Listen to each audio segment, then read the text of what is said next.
Hello, and welcome to Marvel Vision, a Marvel Studios TV show podcast brought to you by Cinema Sangha. My name is Devin Faraci. I am one of the hosts of the program. Joining me, as he traditionally does... My name is Derek Faraci, and I'm not the one who made my brain. How are you, Devin? I am okay. I'm okay. Yeah, we just recorded a very long episode last night of Watchmen. Yes.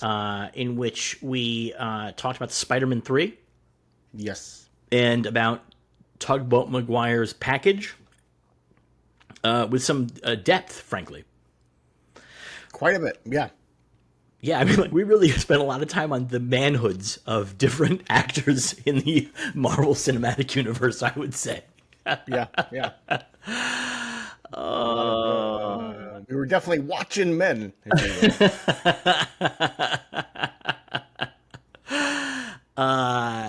But anyway, I'm doing all right. Listen, if you're at home and you're listening or watching this, we've just added a new level to the Patreon. We've added two new levels. One is the benefactor level. That is the $20 level. With that level, you get nothing different than you get from the previous level below it, except the good karma and warm feeling of supporting your favorite creators. And then above that, we have a brand new level called Ascended Masters. And this one's a doozy. What, you got somebody coming in through the ceiling? What's happening? There's like a cobweb. I gotta remember to get rid of it. Live on YouTube, Derek's checking out his cleaning for later. Spot. It's gonna be tough for me to get there because I have like an L-shaped desk. Why don't you just use a broom? A broom is the way you get rid of a cobweb up in the corner. Well, I have a thing. Is it going to extend far like enough? A duster thing. I don't know. That's what I'm wondering. So at the $50 level, we have the Ascended Master. That gets everything that you get below, but also you get to get on the phone or Zoom with yours truly, and you do that every single month that you are a member at that tier. We can have whatever conversations you want. You can ask any questions that you want. We could talk about whatever you like. I'm capping that at 10 people. As of right now, I believe that I have 7 people signed up for it. So this is probably the right time for you to go if this is something you want to do. Keep an eye on it, though, because I don't believe that everybody that's signing up at that level is going to stay there every single month. I believe this might be a thing that people do and then come down, and that's totally okay as well.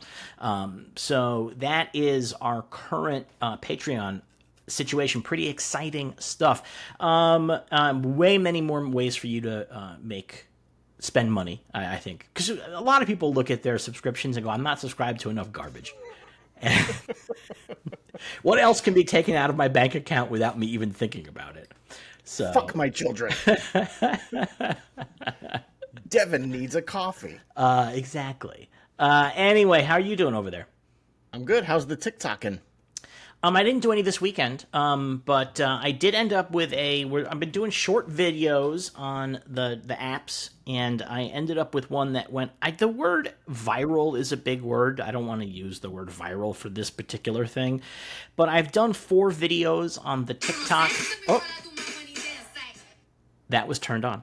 I'm opening up my TikTok. I'm opening up my TikTok to see what's going on here. I've been posting on the TikTok and on the Instagram and on the YouTube these short videos. I've done 5 of them. The latest one has 4,288 views, which is pretty good for a guy sitting in front of a phone with nothing behind, nothing going on in the past. However, the episode, the video I did where I did a little clip from Marvel Vision to try to get people to come to the podcast, that's been viewed a grand total of 37 times.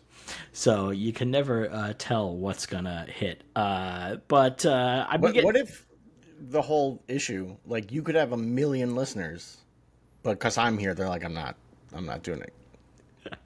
I could be dragging you down. I don't think that's the case. I think that there are certain keywords and shit that do really well, because I can see all of the analytics for this, and I can see that where people are coming from, and they're coming from the For You page, and I just have to be more cognizant of what are the trending. So this was the latest one was about Superman.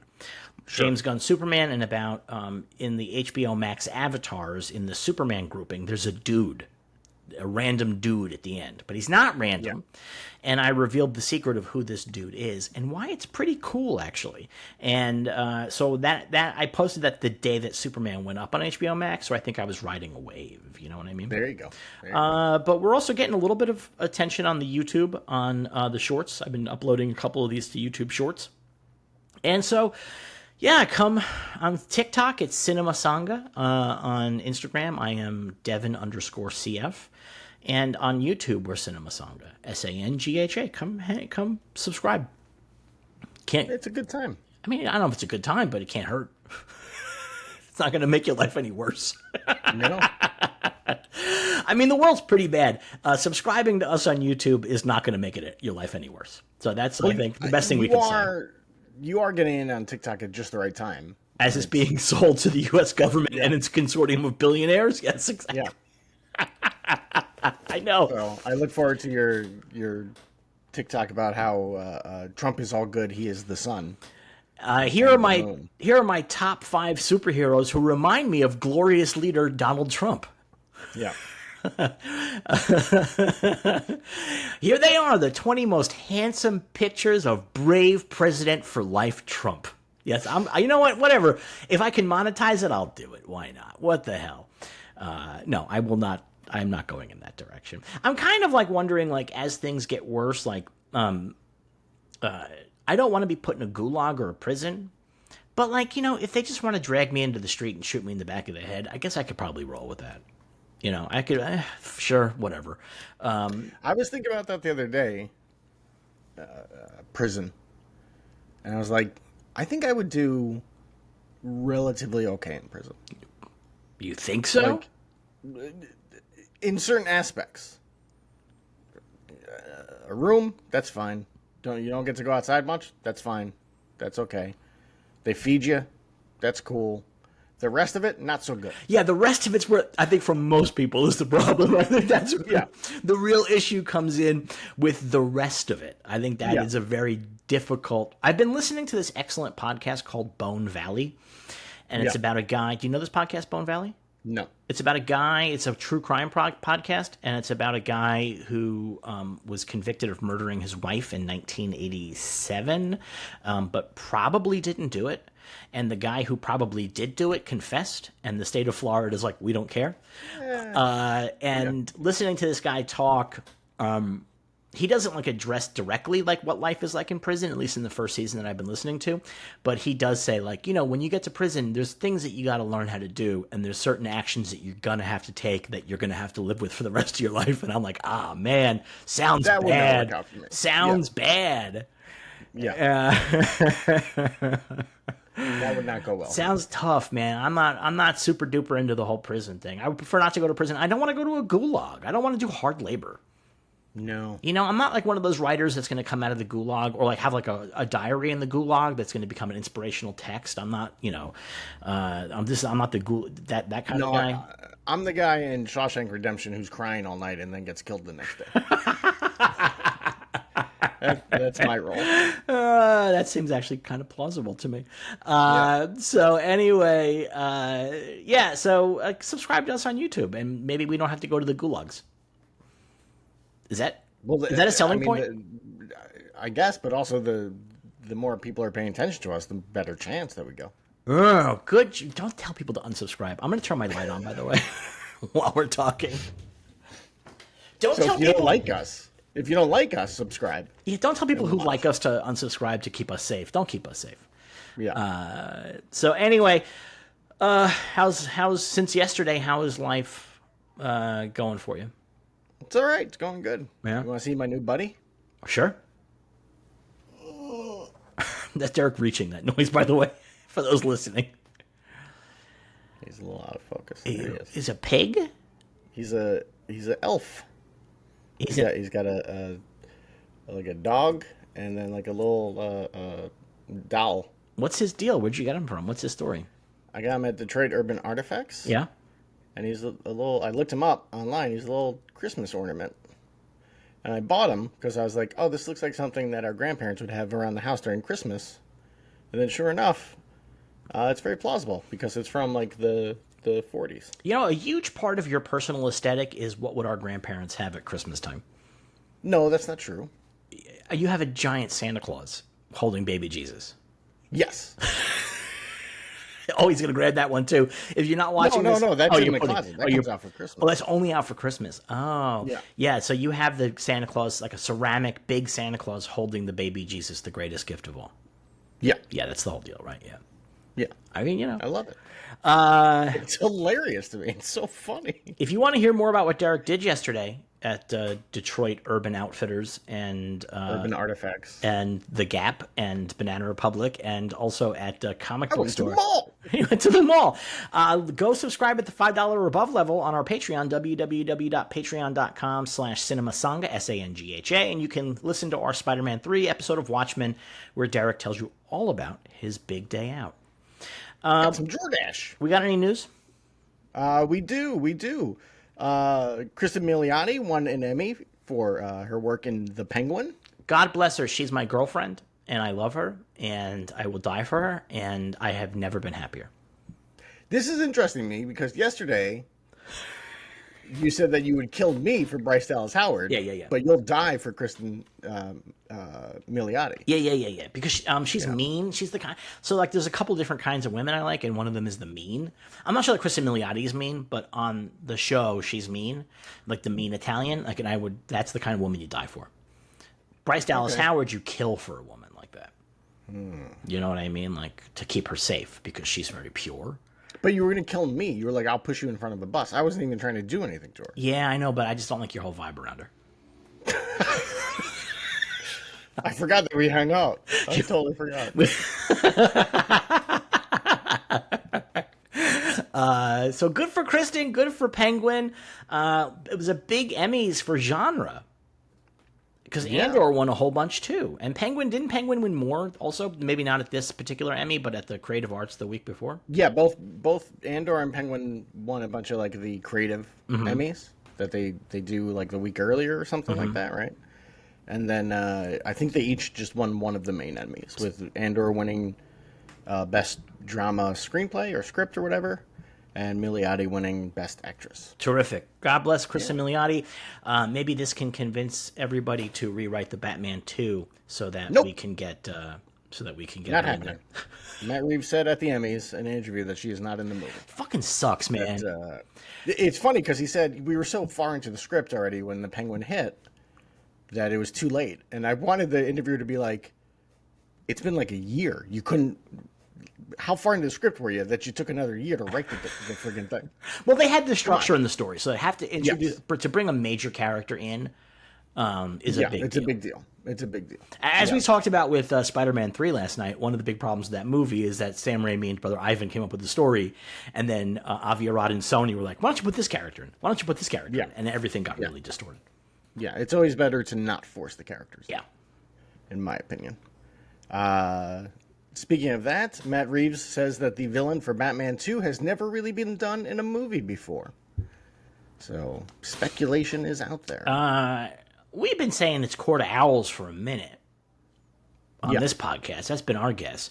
The new guess, you had a really good theory about why it's Hush. Oh, because the comic came out right now? Spill it. Tell the people at home. Currently the sequel to Hush, which Hush is a 10, 15-year-old story? I think almost 20 years. Almost, something like that. The sequel is currently coming. It was supposed to be done by now. It was supposed to have finished by now. I think there's 2 issues left, and they're late. And my theory was that they were doing Hush 2, and then they wanted it to be set up so that the graphic novel would come out at the same time as the movie. And that is not what's happening. Because the movie was originally supposed to come out, like, now. Hush came out 25 years ago, almost. Jeez. It's like 23 years ago. So the sequel, Hush 2, has been playing out in the Batman comical books. And Derek's, I think, interesting theory was that they thought they were going to arrange that to come out the same time as Batman 2, which would maybe have Hush as the villain. That makes some sense, or at least around the same time, if not the exact same time.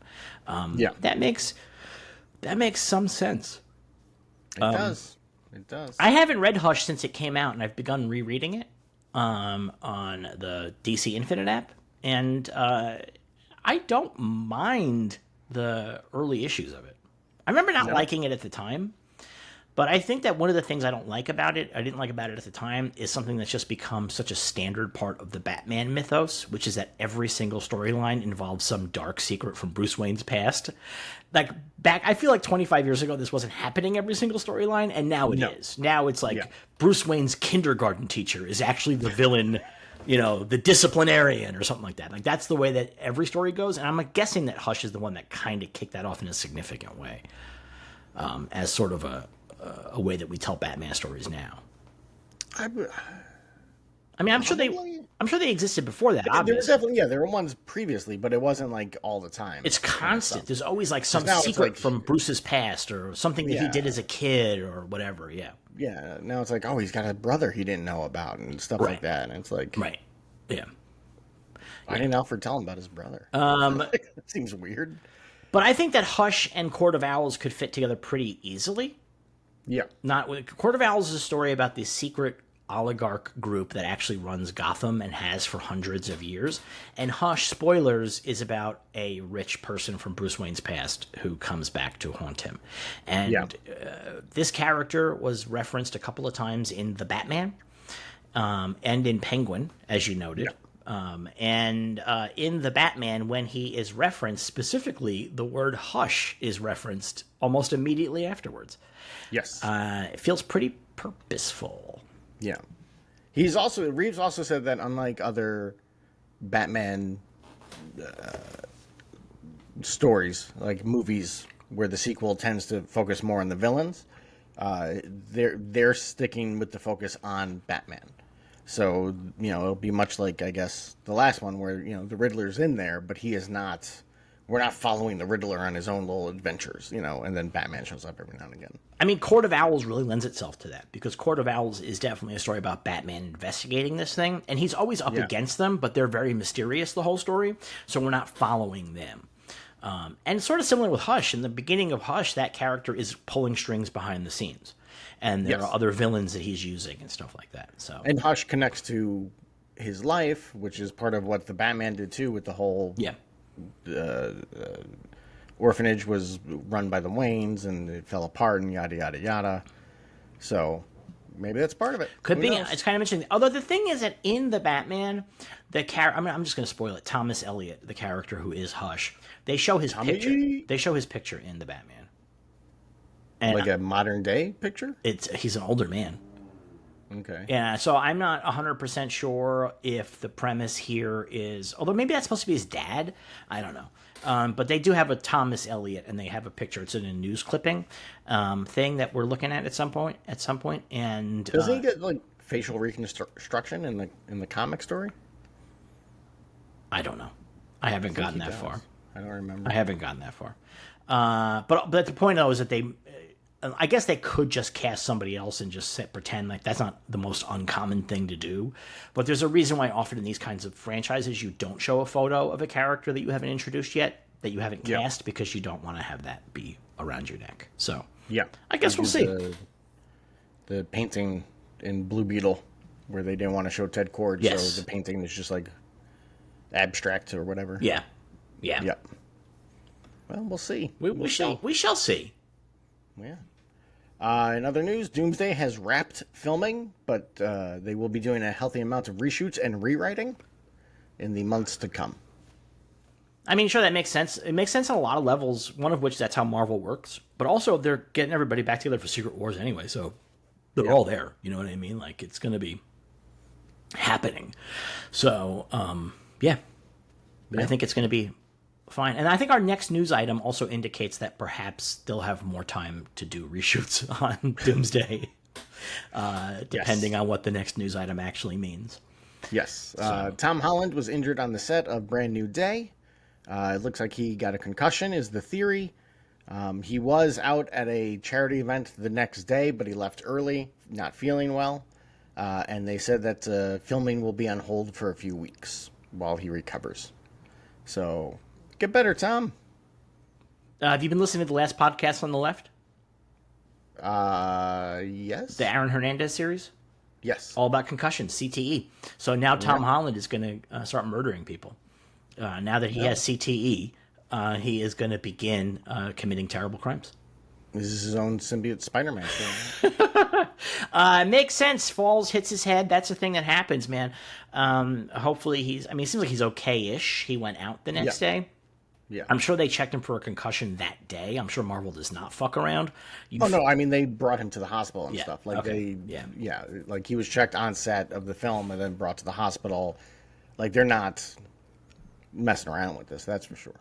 I imagine if he was really not doing well, he would not go to a charity event the next day. Well, here's the thing. So a bunch of years ago, I was boxing.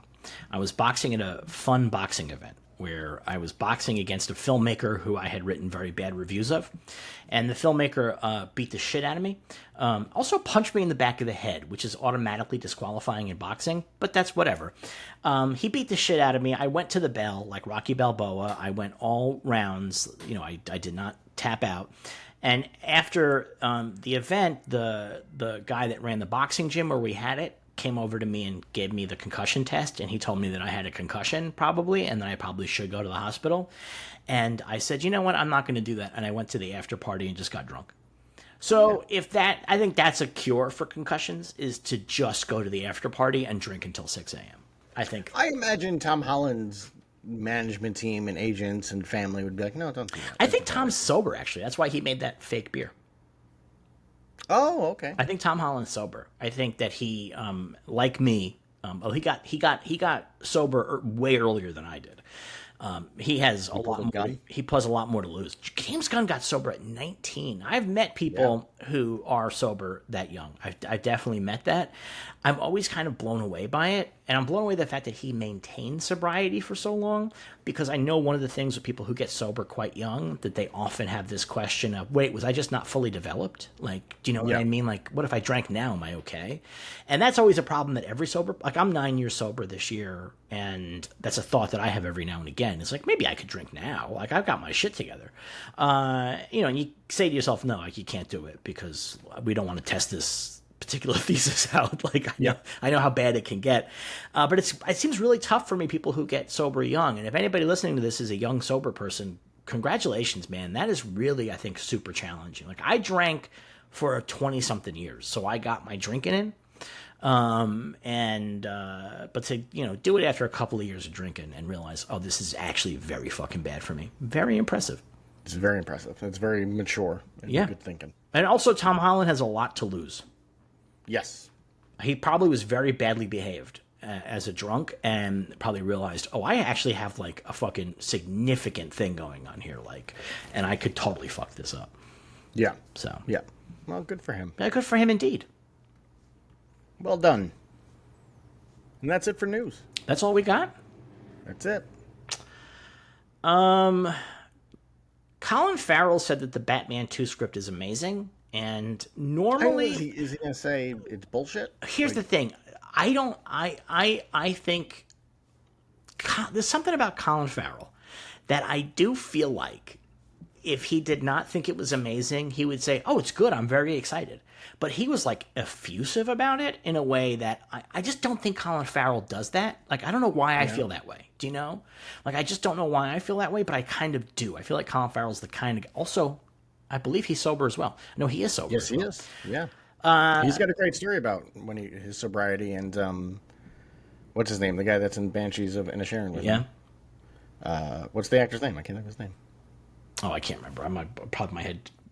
Well, we're not going to hear the story or the actor's name. So look at Derek's The story's face. Really great, though. It's Tell a very the story. Beautiful story. Colin went to meet with him when they were making a different movie, their first movie together.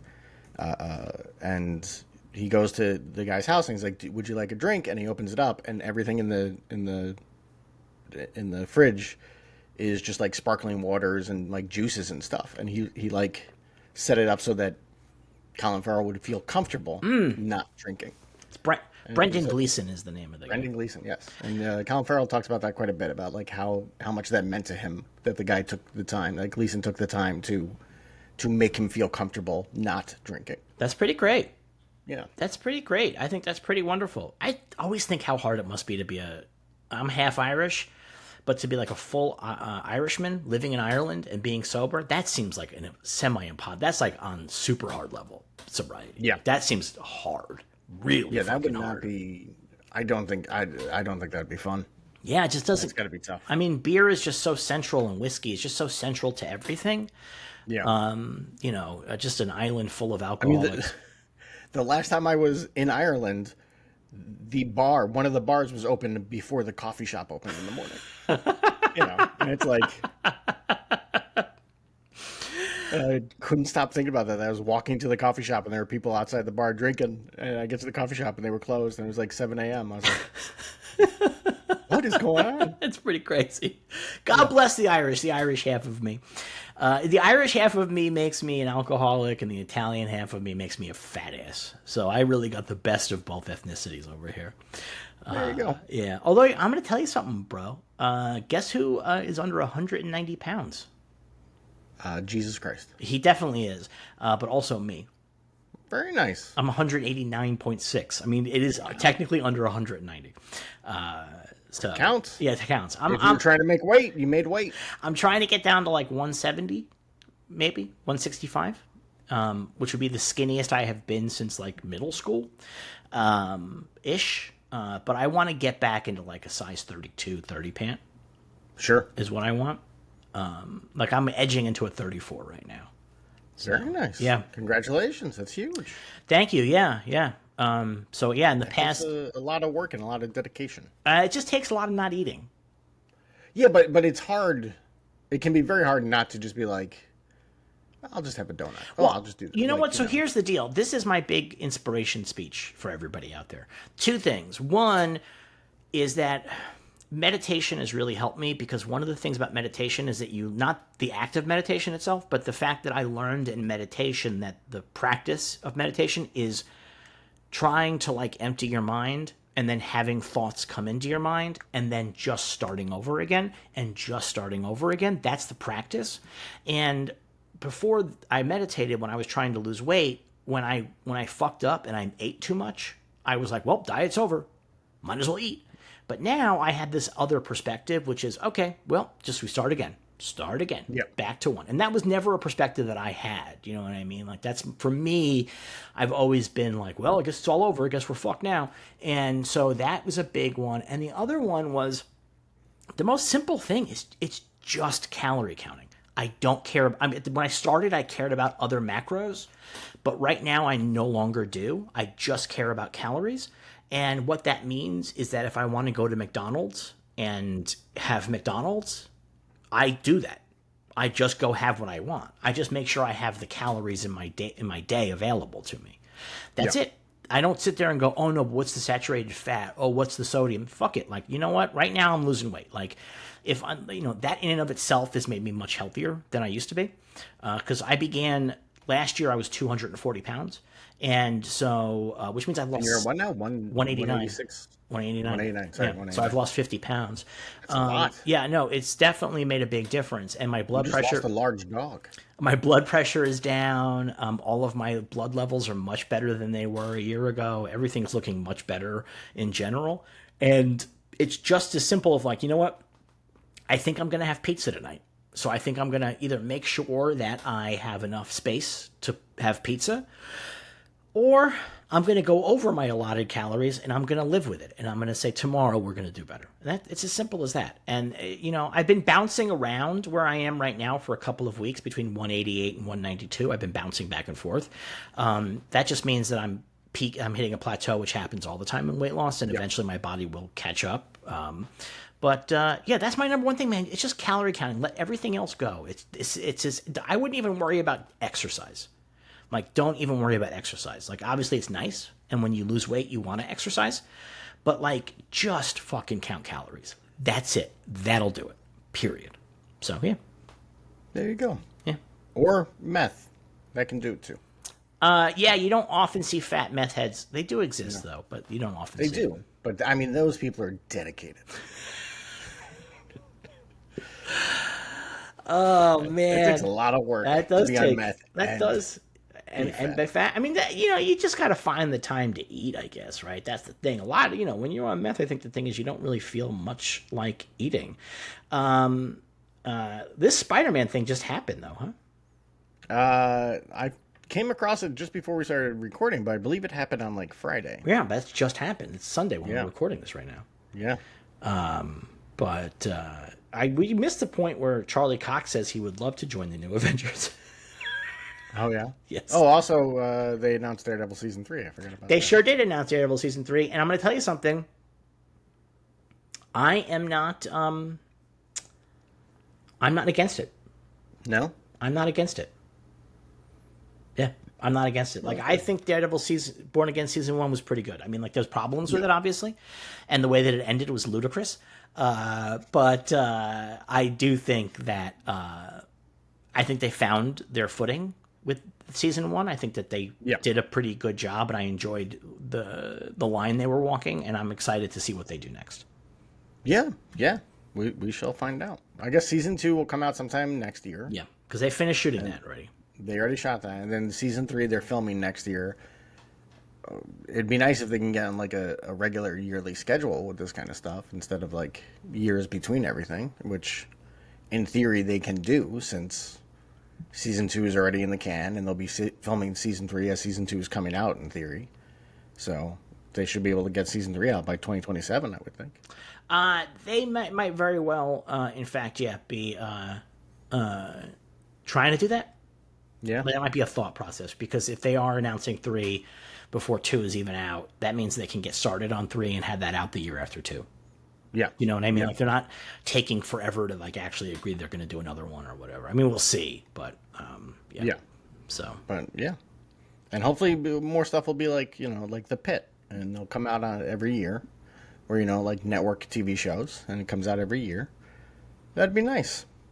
It'd be a nice change of pace. That would be a nice change of pace. It would be pretty exciting. I would also be kind of funny if, I mean, he already is, but if Daredevil really becomes the most populous character in the MCU, like if there's just more hours, there already are more hours of Daredevil, but like if he just like fucking dwarfs everything else by like a tremendous, actually probably already does fucking he probably dwarf. Does. Yeah. It's kind of funny. It's pretty wild. It's pretty wild. Pretty interesting. Pretty funny. All right. We got letters this week. We do. I did not look at the letters this week, by the way. Well, I forgot to. Dan says, for some time now, Spider-Man has been the #1 seller in terms of superhero merchandise, and it's not a close race. Before they're old enough to see the films or even read the comics, very young kids love Spider-Man. Why?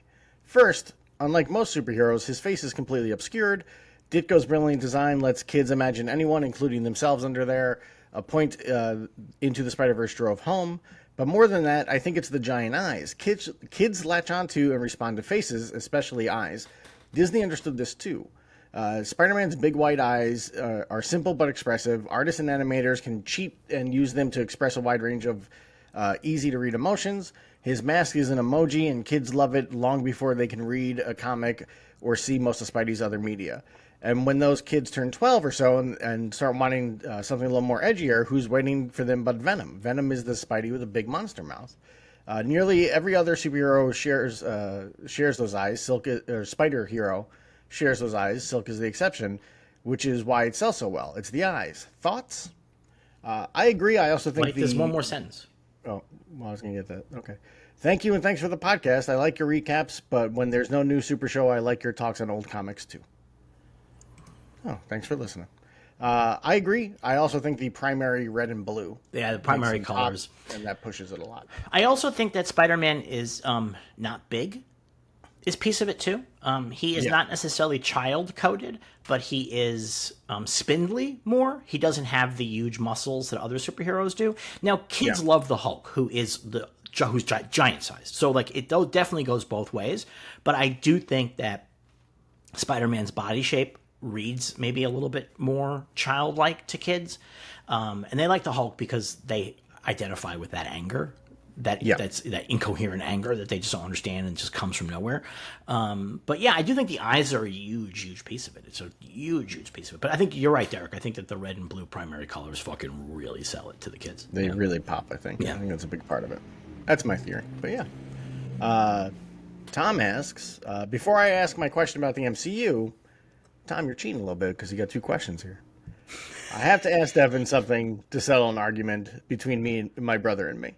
In the summer of 2008, we attended San Diego Comic-Con. We made the pilgrimage from Poughkeepsie, New York. Among the highlights were the first footage of Star Wars: The Clone Wars, peek at the Lost Hall H panel shenanigans, and Zack Snyder's introduction to Watchmen footage of the Watchmen footage. However, we both attended Masters of the Web panel, hosted by the directors of Crank. I swear that you were part of the panel, which included other first-gen movie scoopers. My brother says you weren't. Please settle our argument. I was. I did a couple of Masters of the Web panels, but that one with the directors of Crank I remember pretty well. Yeah, I definitely was. I definitely was. So, you know what? This is a story I probably shouldn't tell, but I'm gonna tell it.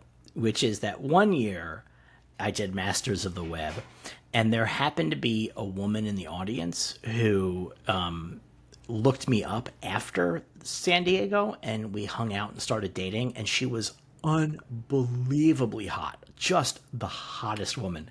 And for the rest of my life, I'll be like, how is it possible that you do the Masters of the Web panel as the dork that I was back then, and you still manage to end up with like a super fucking smoke show woman who was very cool and very awesome. Like, it's just crazy to me. And so if anybody ever asks you to be on a panel, do it, because you never know who's going to be in that audience and how much they're going to have a crush on you. Again, it's nuts that that worked out for me. So there you go. Yeah. Get everybody on panels. Everybody get on panels, because you might just get lucky. Yeah. Now, I kind of feel like we should not do Tom's next question, personally. Let's do it. Let's do it. I think it's a bit of a cheat. I understand, but put out from now on, if anybody tries this loophole is closed. I'll just do whatever the first question is and get rid of the other. Tom, next time you're going to have to pay $50 to talk to me on the phone for that one. Yeah. Yeah, there's a whole tier for that now. Now for my MCU question comment. With Secret Wars coming out in 2027, though I can see it being pushed back to 2028 to coincide with the 20th anniversary of the MCU, I have been thinking about why the MCU needs a complete reboot. I found myself thinking about Star Wars. In 1997, the 20th anniversary was released, but 2 years later, in 99, the prequels came out, and regardless of what us old school fans thought, the younger generation loved those films and pushed Star Wars fandom forward. We were excited to see Anakin versus Obi-Wan, but the younger generation was excited to see a story that they didn't need to know anything about. The MCU needs to do something similar. They need to restart and establish a new set of fans. My son is 13, and he has little interest in the MCU outside of an excuse for us to hang out and see a movie. A 13-year-old in 2008 will be 33 when Secret Wars comes out. That fan isn't going anywhere, but I don't think a Secret Wars movie bringing back characters from 2008 or earlier will be bringing in new fans. It's just too much backstory. I hope Feige takes the risk and does a complete reboot, end this era with Secret Wars, and come back with a new series of X-Men films starting in 2030 in a world where there are no superheroes and the mutants are truly feared. I mean, you could even use the emergence of mutants as the engine that drives the development of the other superheroes. I'm thankful for everything Feige has done. I was a kid in the 90s, riding my bike to a local comic shop, but to buy my books every week. I still can't believe what I've been able to see on the big screen since 2008. They have made 20-year continuous interconnected story, even longer if you fold in X-Men and Spider-Man films. But this era needs to come to an end, and a new story for a new generation needs to begin. Do you guys agree? No. Because I just don't think that it's... I think we oversell the connected part. I think with Phase 4, they tried to introduce new heroes that would just be their own guys. And didn't quite take for various reasons. But I think that the nature of the Marvel Universe is such that you can just introduce new guys. Do you know what I mean? Like, you don't have to introduce a new Captain America. It doesn't have to be, you know what I mean? Like, that's sort of like, it's still calling back to things that are old at that point, you know what I mean? So I think it's just better just to continue expanding the universe.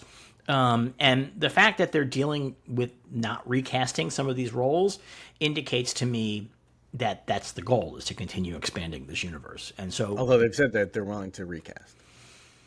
they are now. I think now that it's gotten so long in the tooth, I think it makes sense on some level.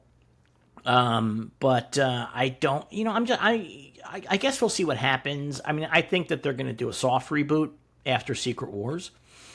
But I don't think they're going to do like a hard reboot. I don't think that's going to be the way that it works. But I just think like you just need new characters, and you can create new franchises with these new characters. And there's a lot of characters in the Marvel comics that you can choose from. X-Men is going to fuel a decade if they do it right. Like between X-Men and spin-offs and shit, it's going to fuel a whole decade of new stuff. So yeah, I'm not like pro reboot in general. So yeah, I would agree. I honestly think a lot of what's happening right now is spinning wheels until they're ready to do X-Men. And that will essentially be a reboot, because we'll see the other characters kind of fade into the background, and they'll focus on the merry mutants of it all. And that's where they'll go. That's my theory. We shall see. Yeah, and I agree that like bringing back the X-Men in Doomsday is a nostalgia play. But, those nostalgia plays work. And it'll help the picture, I think. It's always surprising how the nostalgia hits, because, when Tobey Maguire shows up in No Way Home, I was in the theater and people fucking went nuts. Yeah. And they were young. They were not around going to the theaters when the Tobey movies came out. They were not. No. But they lost their minds when he showed up. So there's like, I do understand, though, the premise, though, that you have children who are now prime genre film age, who the MCU is older than they are. And so therefore it's not that cool for them. They want their own thing. I get that, but I think that's space for another franchise to emerge. I think the Marvel franchise is just going to continue growing out. But I think it's crazy that nobody's been able to find that audience properly. Do you know what I mean? Like, to really nail them. They're trying. They got video game and anime stuff. But like in terms of major live action stuff, I think they've not been able to really nail that 13-year-old. That sounds like Jeffrey Epstein would say that. They've not been able to really secure that audience. So, yeah, I guess not. I mean, I can't think of anything, but I mean, the kids don't have that level of excitement about this stuff, or Star Wars, that we had when we were 13. Or it seems like movies in general. Or movies in general. That's the problem. They're really into like Skibbity Toilet. Sure. And they're making a movie out of that. So, and they have toys. They have Skibbity Toilet toys too. Oh, do they? Yeah, they sure do. Oh. Yeah, they sure do. Yeah. Well, we'll see how Five Nights at Freddy's 2 does. I mean, Five Nights at Freddy's fucking murdered. Yeah. Fucking murdered. Yeah. Yeah, did huge. Did huge. Yeah. I mean, like, nobody expected it to be that big. But that's the thing, is there's a market that nobody understands. And I think that is the market, though, because we saw it with that. We saw it with Minecraft, right? Like, Minecraft, everyone was like, it's going to open to like 50, 60 million. And then it goes on to make almost $1 billion. It opened well over what everyone expected. I think video game movies is the next path. I agree. I think the thing that's interesting, though, is I think it's going to be the same problem with superhero movies in the 90s, which is I think don't know that there's a director class that understands these particular properties enough. I think one of the problems with the 90s superhero movies was people that didn't necessarily 100% understand the properties fully. And so, like, but also the Five Nights at Freddy's and Minecraft are old, by the way. Yeah, but I mean, most video games are old. No, I know. That's true. But video games have not run into that issue that like superhero movies, for example, run into, where it's like, oh, this 20 years old. There's 13 Zelda games or 20 Final Fantasy games, and I can't get into it because I got to know all the stuff that happened before, because they don't really have interconnected continuity. They're like, each game kind of stands on its own thing, right? So I think that helps them out there. Well, there's a Zelda movie coming too, so yeah, we'll see. And there's Super Mario Galaxy they just announced. Yep, that comes out next year. Yeah, but that made sense because Super Mario movie made $1 billion. Yeah. It's huge. It was a piece of shit. I mean, it was. I turned it off halfway. It was fucking horrible. And I honestly, like, I have a high tolerance for that kind of stuff, but it was every worst animated movie thing that you could imagine in one film, and happening again and again and again and again. It was so fucking horrible. It was pretty bad. Yeah. It was pretty bad. Yeah. Did not like it. Not for me. Did you watch the whole thing? I fell asleep about 20, 30 minutes in, and then I woke up for like the last 15 minutes, and I was like, I got it. I figured it out. It's fine. I knew that I needed to get out when they did a No Sleep Till Brooklyn bit for the Donkey Kong. Is that the bit they did No Sleep Till Brooklyn for? They made a joke about it or something like that. They did some Beastie Boys thing. I don't know. And I was like, okay, I think I got to get out of here. And then I made it maybe 20 more minutes, and then I was like, you know what? Like, my life is precious. Like, when I'm in the gulag, I'm gonna look back at this and say this was an hour and a half that I could have spent doing something meaningful, and now I'm in the gulag. When you're in the gulag, and that's the only movie they show, and you're like, I've seen it. I already saw this one. No, too much Mario in the gulag. Too much Mario in the gulag. All right, what's our last question? Adam asks, do you think Fantastic Four First Steps would have performed better if it had released over the Thanksgiving winter season as opposed to trailing after Superman? I liked the movie, thought it was pretty good, but could have been better, but wonder if its shortcomings are harder to forgive when it's so near a better superhero movie. Derek has strong feelings about this. For a very long time, it made no sense to me that this movie did not come out in Thanksgiving, around Thanksgiving. It seems obvious. Like the marketing sells itself, spend Thanksgiving with the first family, like you do that kind of stuff. The movie itself takes place between Halloween and Christmas. It is a fall winter movie. Mm-hmm. And it's very weird to put it out in the middle of summer, especially for Marvel and Disney to follow up 2 other superhero movies. They released 3 Marvel movies in like a 5-month span. Mm-hmm. That doesn't make sense. That's foolish. When you're running around also doing interviews and being like, we know we put out too much stuff and we got to cut back, but also here's 3 movies in 5 months. That doesn't work. It does not work well. And I also think that if they had given it more time, like, we're seeing it now, Thunderbolts has hit, Disney Plus and stuff, and people are like, oh, this is a really good movie. Why didn't anyone say, as we always hear from people who just didn't go see a movie everyone said was really good. It could have built up some more goodwill towards Fantastic Four by releasing it later. Right. And by not having it coming at the tail end of Jurassic World, Superman, Fantastic Four, and then the shock to everyone of how well F1 did, they could have spaced out a bit. I mean, there's still problems because you have Wicked, right? Wicked comes out around that time. That's definitely going to clean up. Oh, yeah. No, yeah. But there's got to be a space later in the year that they could have put out Fantastic Four, and it would. I think it probably would have done better. I agree. We have said that on this podcast. Although, funny, in advance, I thought Superman was going to do worse because of Fantastic Four. I thought Superman would get crushed in between Jurassic World and Fantastic Four. Yeah. I thought for sure it was going to get. I was certain of it too. Yeah, I was certain of it. Yeah. So we don't know what we're talking about. It turns out. Nope. Who could have imagined? We have no fucking clue what we're talking about. Yeah. I think at the end of the day, nobody really knows when it comes to like scale. Like it, sometimes a movie just hits, sometimes it doesn't. You don't really know. William Goldman. Nobody knows anything. All right, we ready to talk about the next episode of? Oh wait, where can people send their letters to?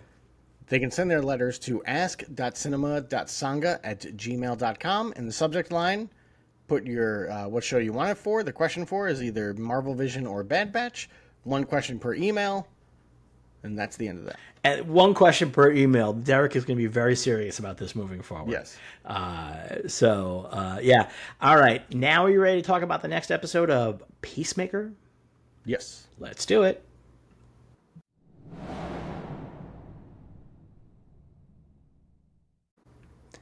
Peacemaker Season 2, Episode 5, Back to the Suture.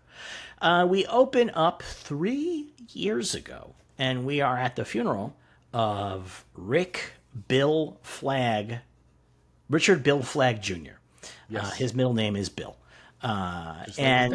Just like his daddy. And so we see in this that it's kind of a sparsely attended funeral. Did you notice that? Well, was that the funeral or a wake? I guess it's the wake, I believe it's the wake. Yeah, I guess it's the wake, yeah. Because there was a part, like, watching, I was like, not many people there. I'm a little surprised. But then I was like, well, if it's a wake, it might be early. Come and go. Or it might be towards the end of the day. It might be, like, the last day of the wake. Like, who knows? So Harcourt's there. Rick Flag Sr. comes and takes a seat behind her and starts asking her who killed his son. She can't tell him. She Nope. can't tell him. She knows, and he knows. But basically, the gist of the conversation becomes Amelia Harcourt promising Rick Flag Sr. that whoever it is, that she knows who it is, that person will pay. She will Yes. make that person pay. And that seems to be basically enough for Rick Flag Sr. at the time, who he still has the dark hair. So the Creature Commandos thing, man, that's the outlier, Yep. right? Like, He's got dark hair here, and then I guess it goes white. for like a little while, like and a then he week or dyes it two. back. Yeah. But it's Yeah. it's clearly dyed here, by the way. I mean, like that's the Yes. thing. Like when you look at Frank Grillo, that man's got dye in that hair. That is, I mean, he's Italian, but like he's got that black dye hair. Is my Yes. take on him. So Yeah. so that, Can I put my theory out here? what's that? When he's talking to Harcourt, Senior says, "I'll look out for you the best I can." I believe he blackballed her. I don't think Amanda Waller did it. Why would he do it? I think because I've been thinking about this, it seems like she got blackballed right as Waller lost her job. Right. And everyone's like, "Oh, Waller did it to you." I think when he took over, he saw everything that happened in the Corto Maltese mission and knows that here's Harcourt has just spent months with the man who killed my son. He doesn't Has know. not kept her does he? promise. He does. He knows 'cause as soon when as he the takes first over day he Argus- comes in. Right. Yeah. First day. Yeah, he walks in and he finds out. So she spent all this time doing this mission with him and not killing him, which she promised him she would do. So he blackballs her. So that's interesting because somebody asked James Gunn, why did people listen to Waller to blackball her if she was on her way out anyway? And Gunn gave an answer that was shifty, Yeah.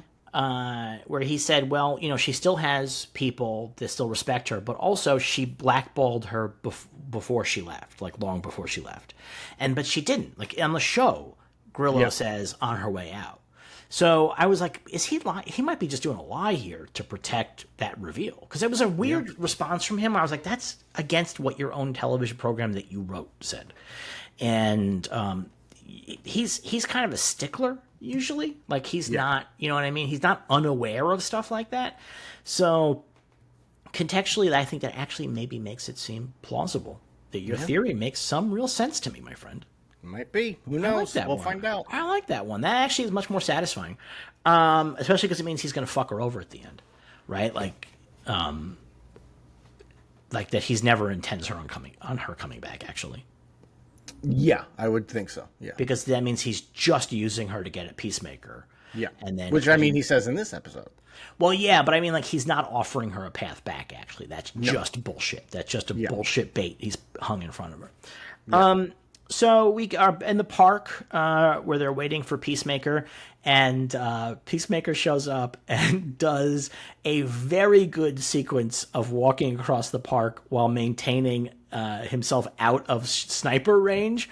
Yeah. And he does stuff like jump into the dog park and start kneeling down to be with the dogs, which is amazing. And then he goes... Runs behind a guy on a bike. He runs behind a guy on a bike. Then he sees a birthday party and he goes over and hugs the birthday lady. And then he plays soccer with some people as he works his way towards where Harcourt is. And Judo Master can never quite get his fucking sights on him. And then he picks up Harcourt and moves her over on the bench. Well, first he goes and finds Harcourt and he pulls the mic out of her shirt. Yeah. Yeah. And then he sits next to her and realizes that he is not in a good position, that he must be in line of sight because there's a building over there. Yeah, so he moves her down the bench so that she's between him and the building. And now everybody's super fucking annoyed. That's one thing I really like in this season so far is we're seeing that Peacemaker is actually really good at what he does. Right? Because we see it when he's fighting the Sons of Liberty, that he's really good at stealth combat, as we see in that sequence, and beating the hell out of people. And then here, he doesn't just come walking in all doofy goofy. He's making sure that the sniper can't hit him. He knows that she's mic'd. Like, all this stuff is being plotted out by him throughout it all. And I think that, and then what happens later where he's using Cupid doll as a shield is really good too. Right. Yeah, I think so. I think that, yeah, he's good at what he does. And we get to see him be competent. So he's sitting there, and Harcourt's like, listen, I told you not to come. I used the secret word copacetic, which is the code word to not show up. And he's like, yeah, well, I wanted to come. And she's like, well, he's like, I have one question. Did what happened between us on the boat mean anything to you? And so she is like, what are you fucking, you're so stupid. Like, this is why you're here? And she's like, you can't get out of this. Like, you are fucked. And he's like, I just need to know. And so meanwhile, as they're having this conversation, Grillo starts having all of Argus begin to like surround them in a way. So they're getting close. They're not actually assaulting, but they're closing off all avenues of exit. And eventually she tells him, no, what happened on that boat meant nothing to me. And so he gets very upset, and he decides to just go take a run at the Argus agents. And we get him fighting the Argus people and beating the shit, breaking a guy's arm. He breaks Cupid doll's arm by punching it when Cupid doll's got his hand out, like, stop. Yeah. And he just punches his hand. He punches it. And breaks his wrist, it looks like, yeah. And so Judo Master takes the shot, but Peacemaker puts Cupid doll between him and Judo Master, and Cupid doll gets the trank dart in the neck. And so we have this big fight. Flurry's very funny here. Flurry does not have a ton to do in this episode, but every bit he's in, I think he's really great. Yes. He's got a good character really, moment in the episode, too. He does. And so Peacemaker uses Cupid doll as sort of a human shield a little bit. He puts him over his shoulders. And he's fighting everybody. And finally, Rick Flag has had enough, and he orders Sasha Bordeaux to kill Peacemaker. And when we see is a cyborg. She's a cyborg. Yeah, we see that she's a cyborg. Yeah. Which I looked it up. That's what she is in the comics. Yeah, she's turned into a cyborg by Brother Eye. Yeah. So that's some people online were like, oh, this is how they're going to do Cyborg in the new DCU. They're going to make him a girl. And it's like, no, this is a character who is a cyborg in the comical books. Like, this actually is the case. Like, the funny thing here is when Peacemaker calls Flurry, he goes, back off, Shaft. And Flurry goes, Shaft, you're complimenting me. That's a novel strategy. I love that very much. I love it very much. But I love that because I love that Flurry gives everybody nicknames like Peacemaker did in season 1. But like when you give him a nickname, like he respects it. Like and also he only just takes it the positive way. I thought it was really fucking funny. No, I thought really, that was really great. good. And that was great.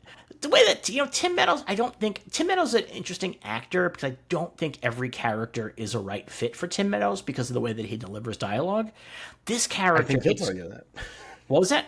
I said I think he'll tell you that. Yeah, I think so. But this character, it's so perfect for him. Like the way that he delivers dialogue, this guy, man, it is ideal. It's crazy how good it is. Yeah. So when now Harcourt knows that they're going to kill Peacemaker, and so she jumps in between Bordeaux, and Bordeaux's like advancing with a gun, kind of a thing, and she jumps in and she beats Peacemaker up and she chokes him out. Which, by the way, obviously he lets her do that. 100%.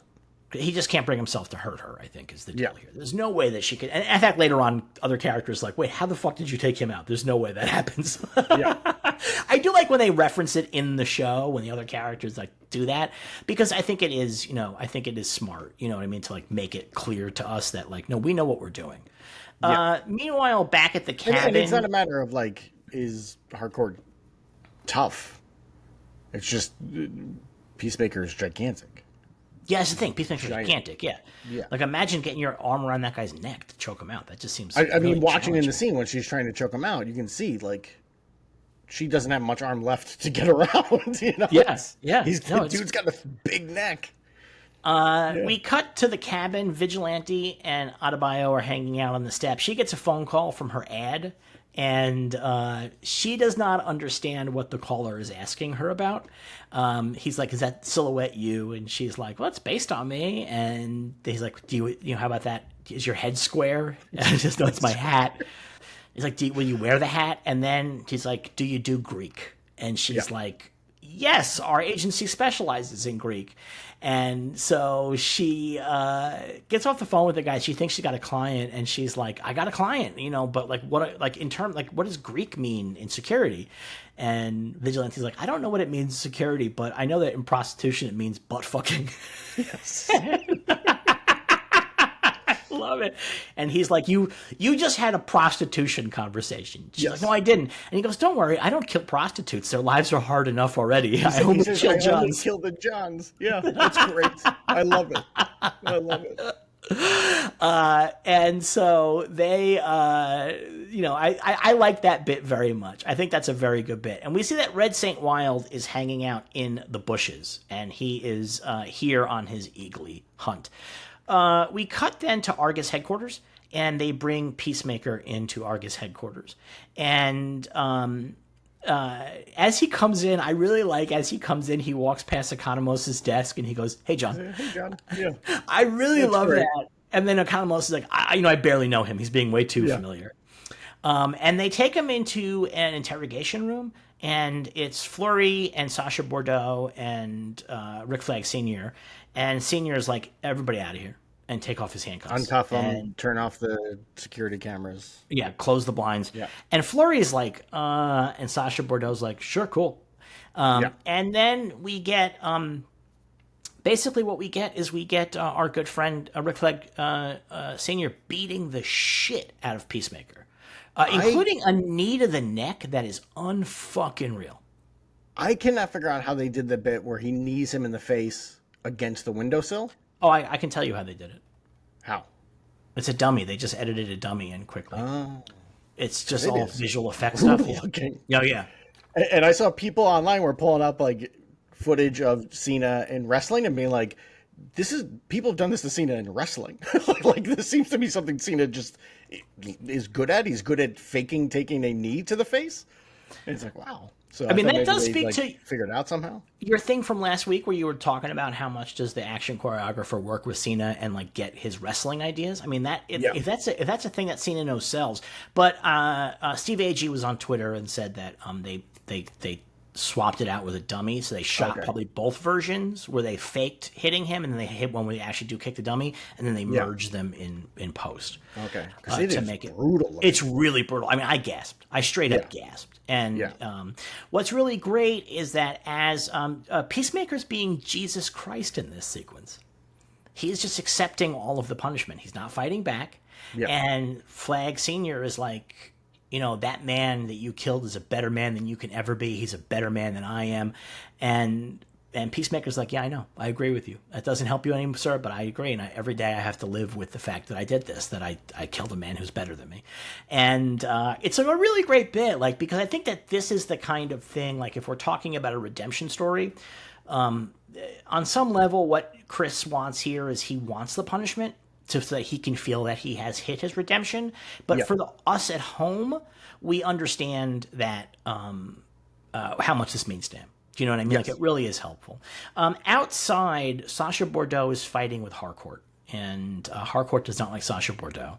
No. And Bordeaux's like, why did you disobey a direct order? And Harcourt's like, there was no fucking direct order. And also, like, you were going to kill him, and we need this fucking dimensional portal. So, like, if we killed him, we don't know where the dimensional portal is.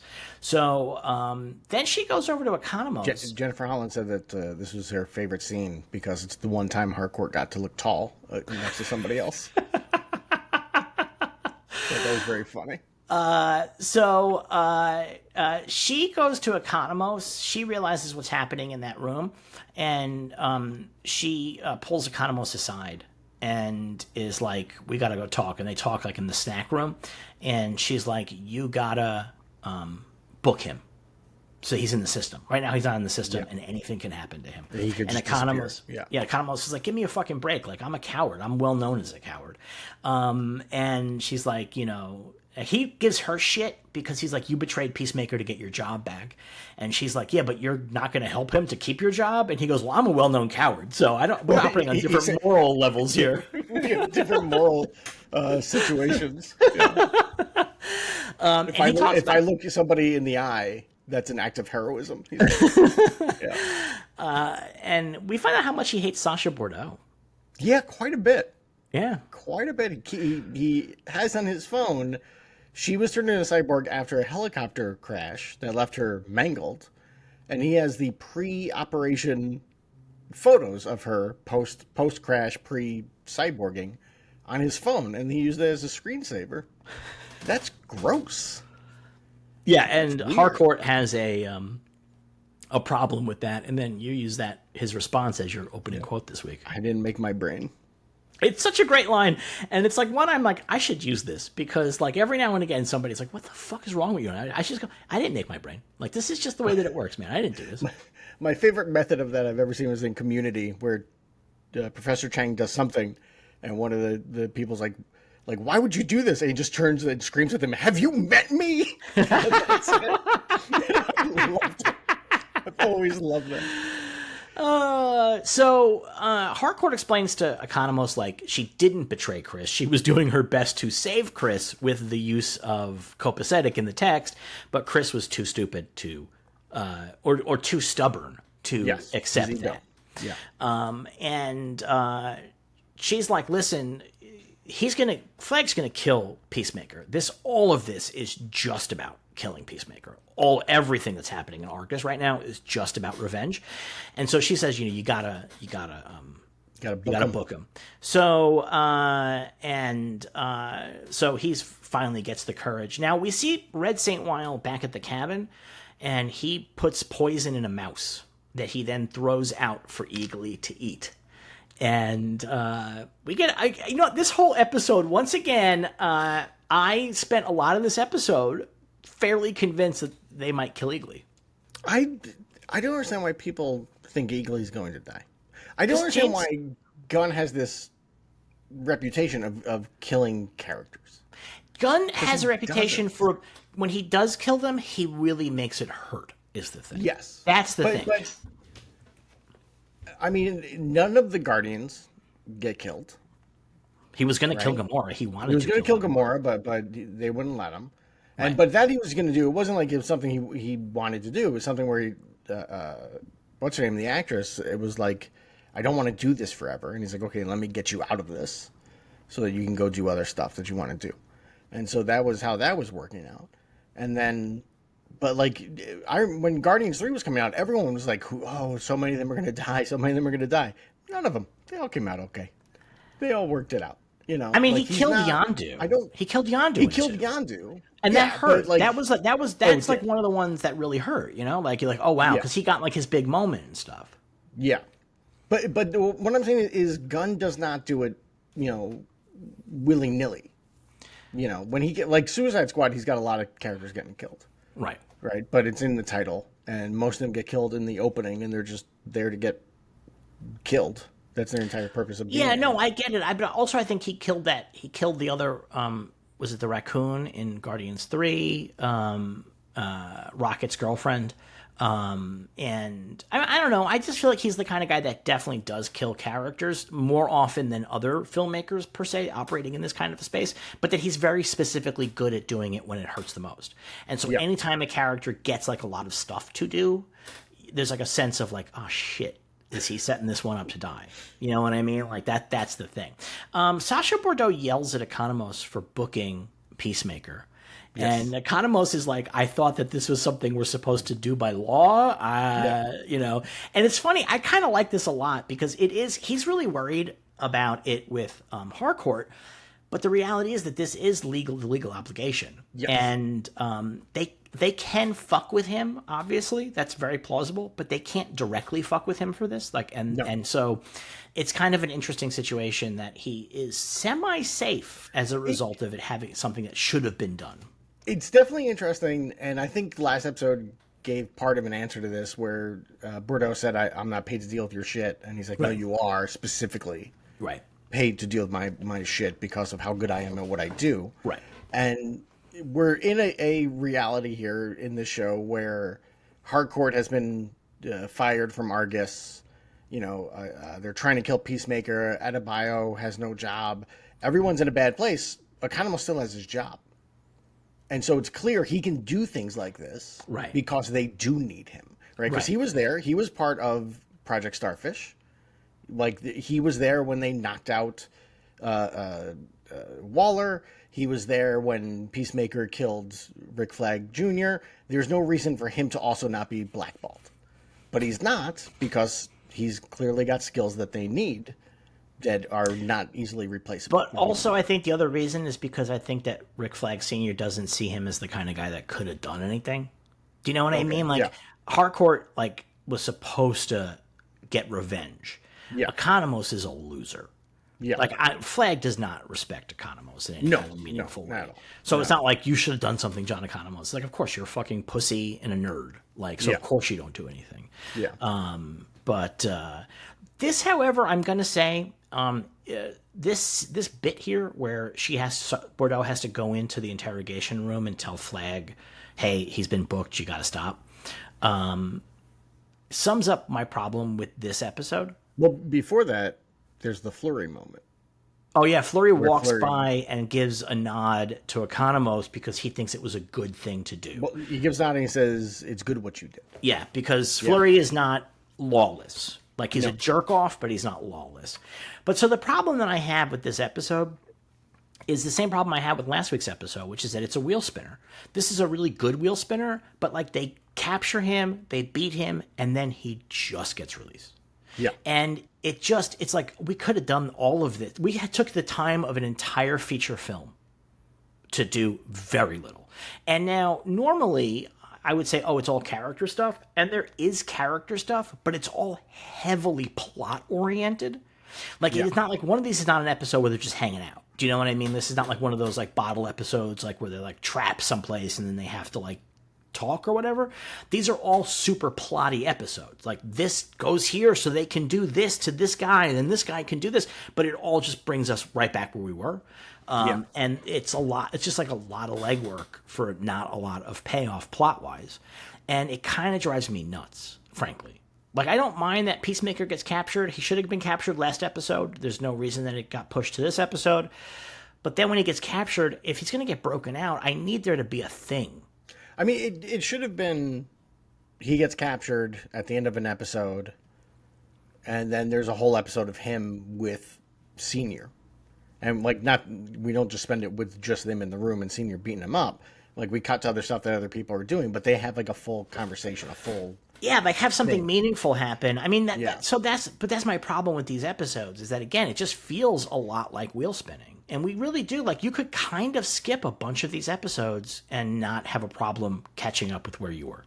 What's going on. Do you know what I mean? Like, there's very little that's revealed. And again, even the character stuff, like, I said maybe the biggest character thing is Economos booking Peacemaker. You know what I mean? Like, that's like the two biggest things. Actually, Economos has the most character stuff in these two episodes, is what I'll say. Yes. Because he also shoves Red St. Wild, right? So he has the most stuff that's like, and then he, like, has to stall last week, and then now this.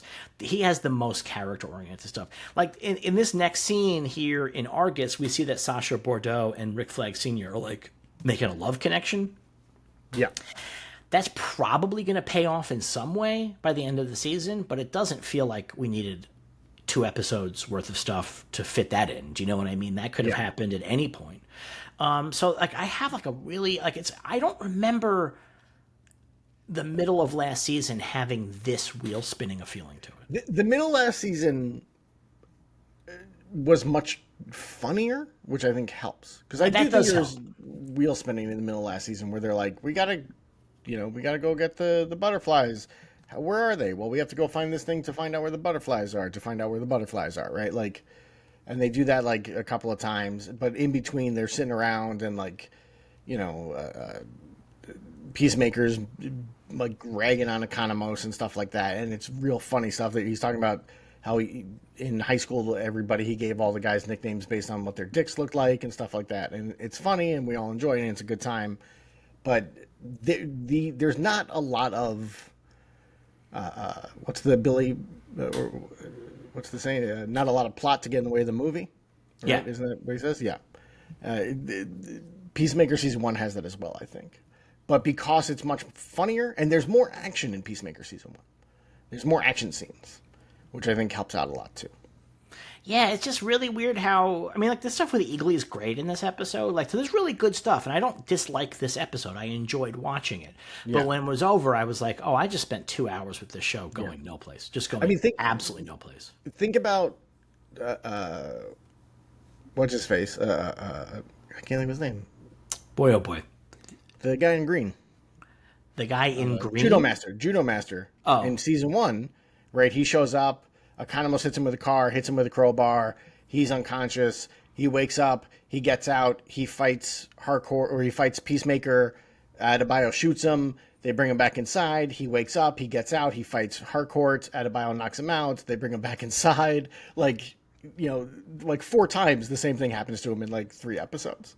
You know, like they do the same. It had the same issue. It was just more action packed. Well, it was action packed and funny. That's the thing. Judo Master's inherently funny. That actor's amazing, by the way. I think it's really worth noting how fucking amazing. Every line that guy says is the funniest thing you've ever heard, even if they're just regular lines. It's just the way that he delivers it is so fucking hilarious. I don't know if anything has made me laugh harder this season than just the idea of him in that suit driving a sedan down the highway. I don't know why. Actually, I wish I had mentioned at the beginning, like him, like in the suit with the sniper rifle. Like I love that they just keep him in that suit. Like he's never been out of the suit. We've never seen him out of the suit, and it's perfect. And that's the thing that you and I have talked about in the past, like comic book superheroes versus movie superheroes. Is that in comic books they're often just wearing their suits all the time. Yeah, and there's something about that we like. Like we just love the fact that they're in their costume all the time, even when they're making coffee or something. Like and so for Judo Master to like go buy hot Cheetos in his suit is fucking amazing. Which he does in season 1, right? Yeah. And so like that's just incredible. You know what I mean? Like I absolutely love that. And so but anyway, we cut back to Eagly, who is about to eat this poisoned mouse, and then he gets distracted, and a fox comes up and steals the mouse, and Red St. Wild is like, please eat the fucking mouse, eat the fucking mouse. He gets distracted because Vigilante and Adebayo are leaving to go pick up Peacemaker. And Vigilantes does like, we're going to go get your daddy. But like Eagly wants to come. Eagly's like crying after them, wants to come, like goes walking after them. I think it's really worth taking a moment to note how excellent the Eagly CGI is.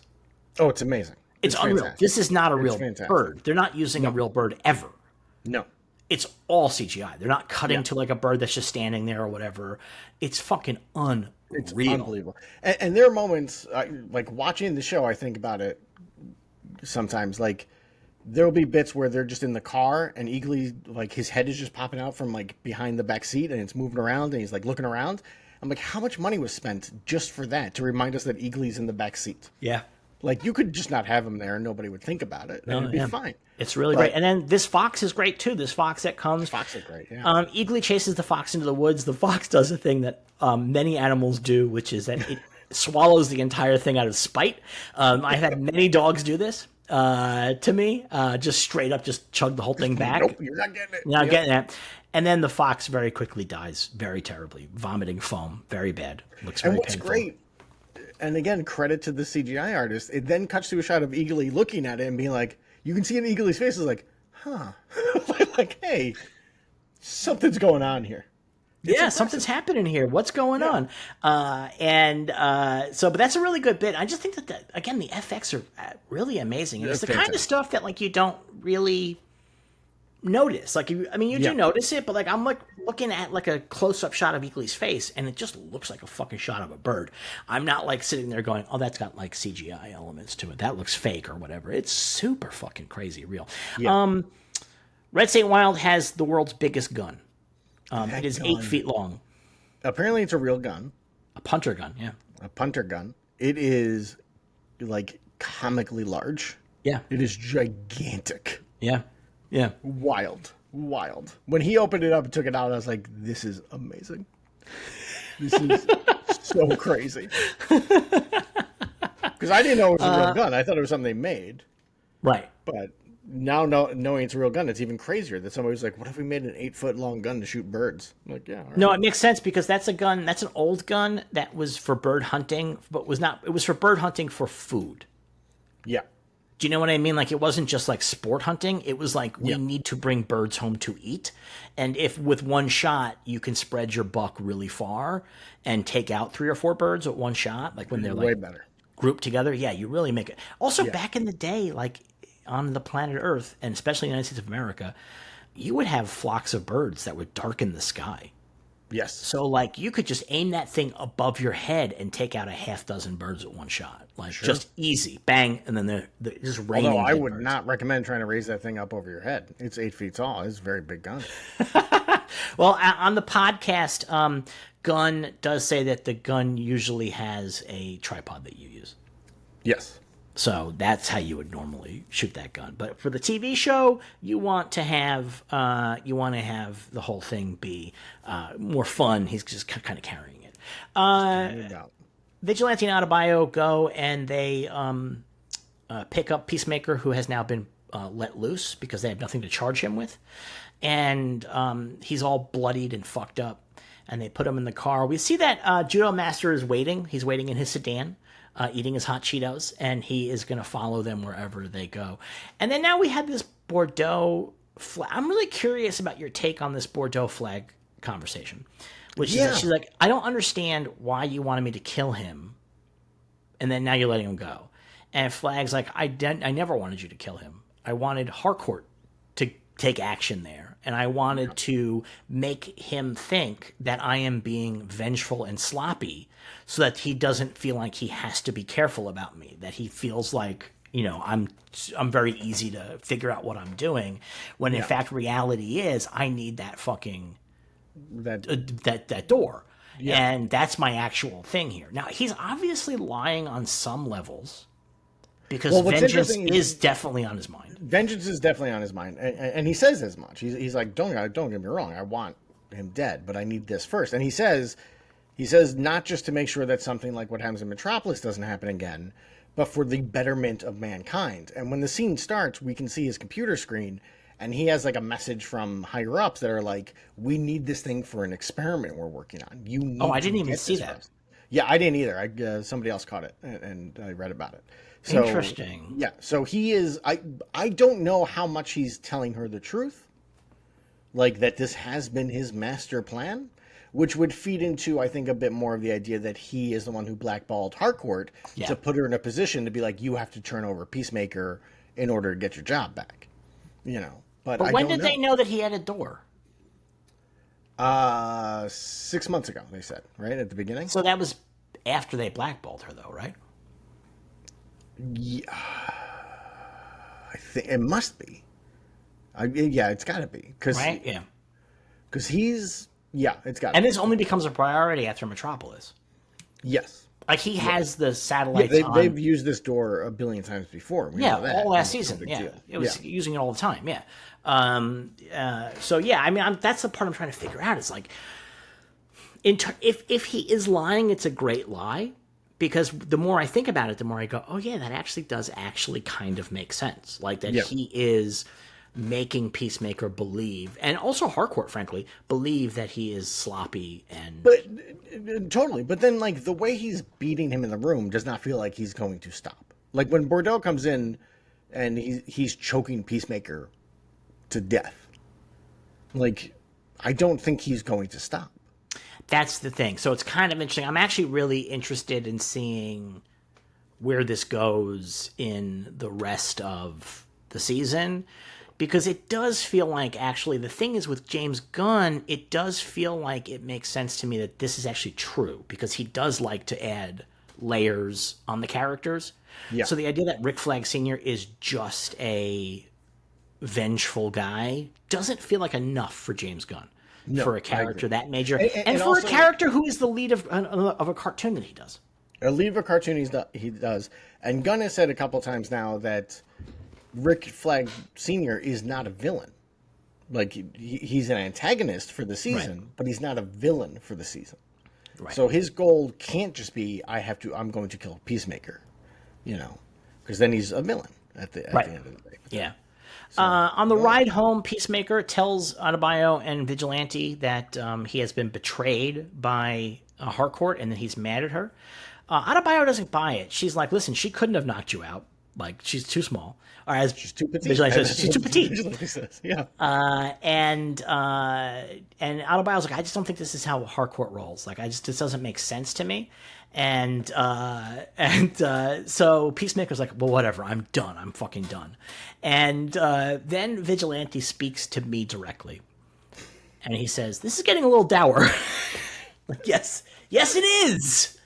And he has the manta ray facts that he wants people to quiz him about. And so Peacemaker's like, how many manta rays does it take for you to shut the fuck up? Is it four manta rays? So now we're back in the woods. And manta rays are known as Pancake of the Sea. Pancake of the Sea. Yes, it's the Greek. Manta ray is Greek for Pancake of the Sea. Yes. We have Red St. Wild back in the woods, and he's hunting Eagly, and we see an eagle in the sky, and he fucking takes the eagle out. And he's like, fucking did it. I got Eagly. He goes over to the eagle, and he's like, finally, this is accomplished. And then he gets attacked by another eagle. Economos, the soothsayer. And yes, Economos' thing came true. So it turns out that maybe shit's a little bit more intense than we previously thought it was. Also, Vigilante's mad about the way that Peacemaker and Adebayo were talking. He feels left out by them. That he feels like Peacemaker keeps talking to Adebayo and not saying his using name. her name and not using his name. It's funny because it's childish, but like I think that's a very human thing to end up feeling like you're in the back seat and the conversation is definitely not including you, even though it should be including you. And the usage of a person's name is making it almost very clear that you're not included, and that is very, very human. Yes. They drop Peacemaker off at the cabin, and he's like, "Okay, just go, leave me. I need some time alone." And so Adebayo's like, "Fine, we'll take off." And Vigilante's really upset about this. Like, he's in the backseat of the car, like doing the dog, looking out the window, like, "Why is my daddy leaving me?" Yeah. And she drives off, and Peacemaker tries to call Eagly, but Eagly does not come, and that's because Eagly's dead, we think, but he's not actually. It's not really him. And Red St. Wild gets attacked by another eagle, and then another eagle, and then a whole bunch of fucking eagles show up. And then we see that Eagly is indeed the prime eagle. You last week were like, no, there's no way. And I was like, I think he is. I'm shocked. It's not shocking. Again, once you know James Gunn's storytelling style, the most silly, ludicrous thing like that gets dropped is probably going to become a thing. And so Eagly is, in fact, the prime eagle. He has the eagle image flame up behind him. And Red St. Wild is like, I'm so sorry. I'm so sorry. I don't want to keep going back to the Peacemaker podcast, but there's a bit in the latest episode where Rooker's on it, and he talks about his interpretation of the scene is that Red St. Wild is legitimately sorry. That he is having a come-to-Jesus moment. This is a spiritual moment for him. That this is not just him begging for his life, which is how James Gunn wrote it. And one of the things that I've heard on that podcast a couple of times is Gunn talking to actors, and they'll have their interpretation. And he's like, that's interesting. I didn't think about it that way. And it's not like that's how I wrote it. Or he'll say, like, this character does the thing, and he's like, I don't know. I think maybe it could be because he has this. But he never says, like, this is what it is. Well, there's a great bit that him and Corn Sweat talked about with Superman, where it's right after the fight with the what's his name, the Guardian Bavaria or whatever his name is, and the Hammer of Baravia. The Hammer of Baravia, and they're at the Daily Planet, and Jimmy and Lois are talking, and Jimmy's like, well, he's from that country. Look, we all know it's his name. And she's like, that's not the name his dad gave him. And Clark turns and puts his finger up and almost says something and then stops. And in an interview, Corn Sweat was like, yeah, I did that because in my mind, when we were filming the scene, it was like, oh, that's where Clark should mention that he thinks the accent was fake, which he mentions a couple of lines later. And Gunn was like, really? That's why you did it? I thought you came in too early, but I liked the way it looked. So, like, yeah. He doesn't always know what his actors are thinking. Yeah, but I think it's really great, though, that he gives the actors a lot of space. Gunn comes in. The whole thing, and people keep saying, oh, Gunn has a finished script. Gunn has a finished script when he shoots. And unlike other blockbuster movies or whatever, and that may make you feel like he has like this really hard-ass vision of what the thing is going to be. But the reality is... This. Yeah, say it like this, but that's not the reality. Yeah.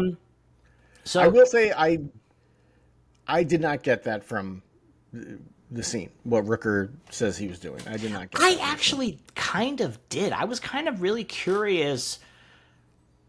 Like, I think part of it is because he says that and then he starts stabbing at the eagles. Well, because they're eating him.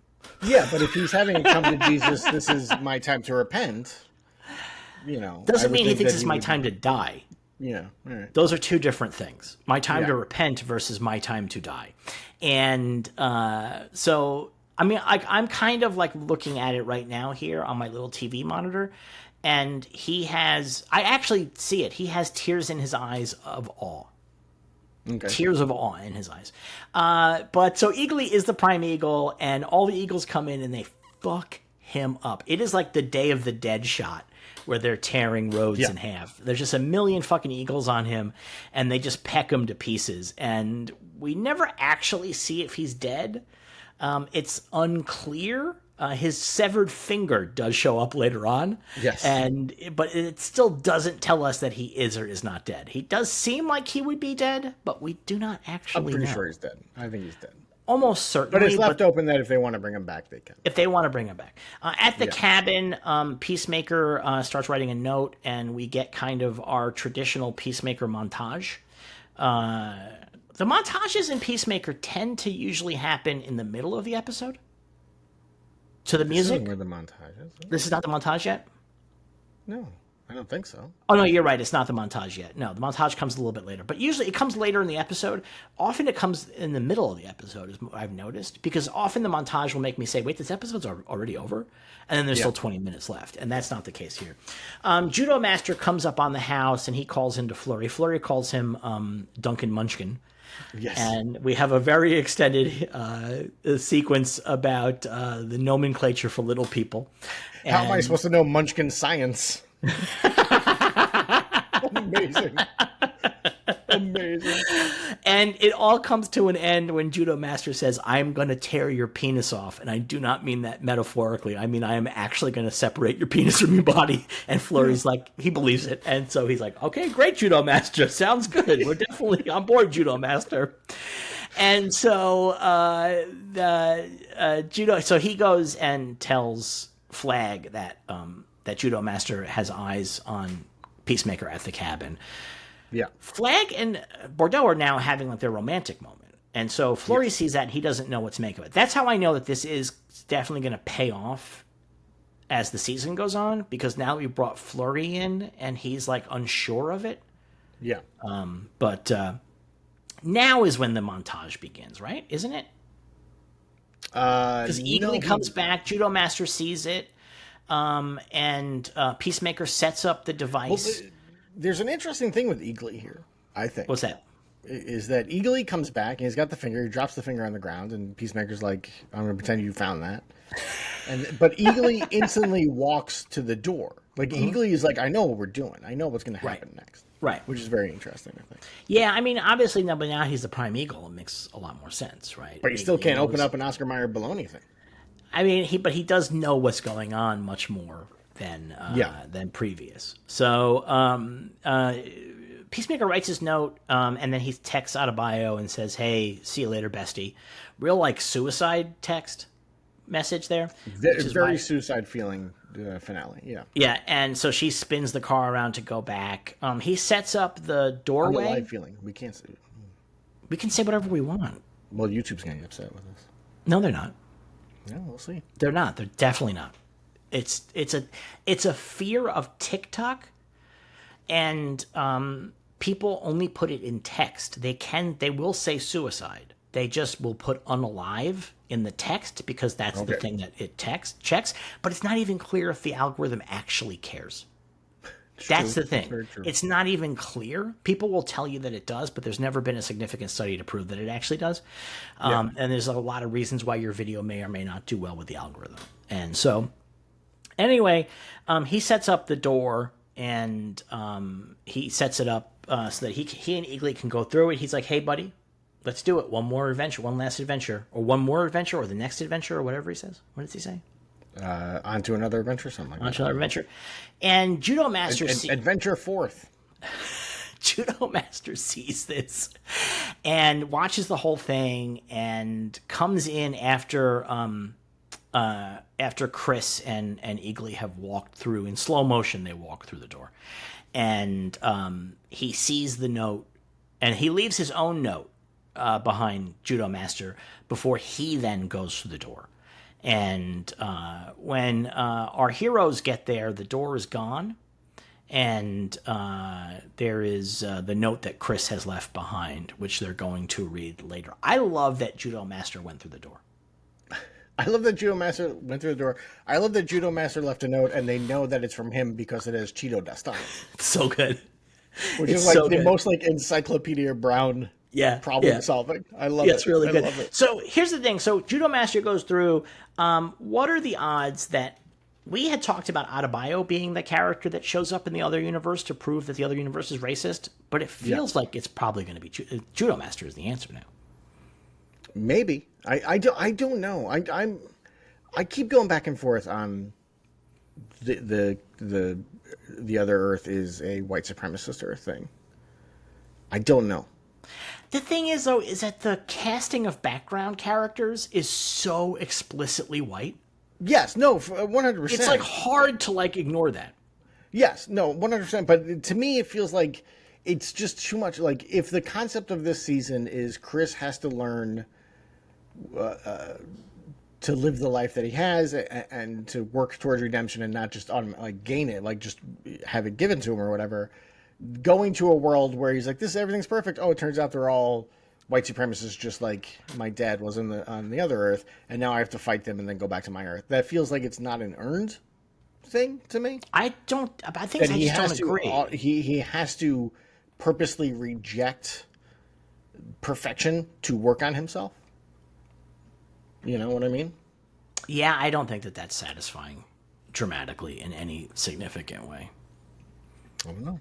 It just doesn't work for me. And I think that in terms, I just think that like rejecting being happy is just not, that's self-flagellation. That is not growth. No, I agree. But, and there's going to be something in that world that separates him, like that makes him be like, no, the other world is where I should be.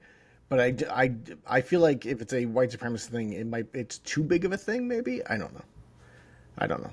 We'll see. I don't know. I mean, we'll see how it plays out.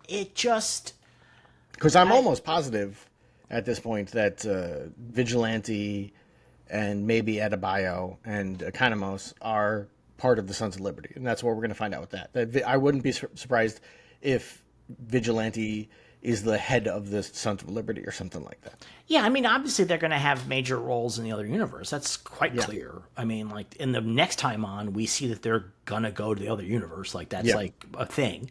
So there's just no way they're going to get there and not either find themselves or find out that they're dead in this universe or whatever it is.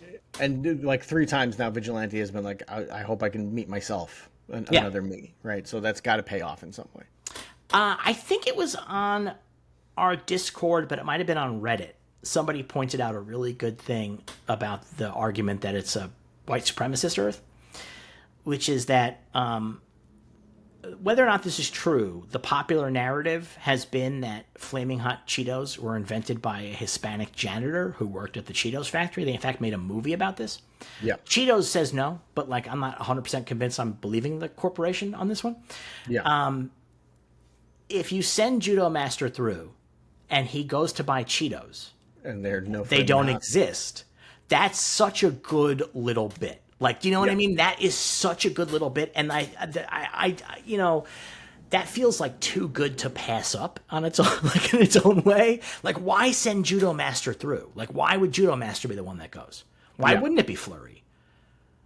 I mean, even though I see Flurry is, actually, I don't know what was he written as black. I'm not convinced that he's written as a black character. I don't know. So there's nothing about Flurry that inherently is a black character. No. But in season 2, they had already hired a Vietnamese actor to play Judo Master, so they knew that Judo Master was going to be Asian. So when he wrote the script, he was going to send the Asian character into the potentially white supremacist world. It just makes, like, out of all the characters to send, why is it him? Yeah. I mean, no, that makes sense. Like, I'm not saying that I've seen anything that makes me say the white supremacist world theory is wrong. Because I haven't. There's been nothing to go against that theory. You know, I've seen other people say that there are things that go against that theory, and I don't agree with them, where they're like, well, his dad calls them the Three Amigos. And it's like, yeah, white supremacists eat Mexican food. Like, it's not a crazy aspect there. Right, yeah. But, you know, so I haven't seen anything to go against that. I feel like it might be a little too simple. Like, that to me makes it too easy of a choice for Peacemaker on which world to stay on. I think the reason why it's not necessarily too simplistic a choice is because Earth X, if that's what this is a world where they already won. Like, this not like, do you know what I mean? Like, it's not like a world where they're actively eradicating minorities. The premise of Earth X is that the Nazis won World War II, and then they've enacted their final solution across the globe, essentially. So within that context, it isn't like, he could show up and be like, oh, this sucks, but, like, is it all that different than living in America where we, you know, genocided the Native Americans? Do you know what I mean? Like, I'm just living in the aftermath of the genocide just like I was back home. And I'm not 100% saying that's going to be an argument, although it is interesting that Red St. Wild brings that up as his reason to want to kill the Prime Eagle. Yeah. Do you know what I mean? Like, that's a joke for a guy who's dressed like a Native American doing cultural appropriation, but is Gunn also laying that concept on us on purpose? Because also, I mean, he's a layered writer, you know?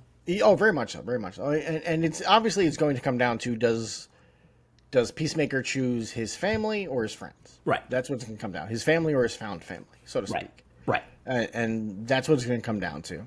And obviously, Adebayo is going to be the thing that weights it the most, right? Yeah. Because she is his closest friend. Right. She's, you know, the one, you know, just as much as he's going to that world now forever because Harcourt said, no, there's no shot here. So he's like, okay, I'll go to the Harcourt that will be with me. And then, but when he gets there and he finds out he doesn't have, his friends are not there or whatever the case may be, that's going to be the thing that shifts him over in some way. What the catalyst of that is, I'm not 100% sold on. Yeah, it could be. Now is when the montage begins, and Adebayo reads the note and says, oh, fuck, we got to get out of here. And this is bad. And also, we got to get out of here. This location is compromised. And so she takes his note. She doesn't read it to Vigilante. No. We see Chris end up in his house, and he has Eagly with him, and his brother comes in and goes, what the fuck is this eagle? And he's like, oh, this is Eagly, he's my new sidekick. And the brother's like, fucking Chris, man. But like loves it, you know, like he's a good fucking Chris, you know?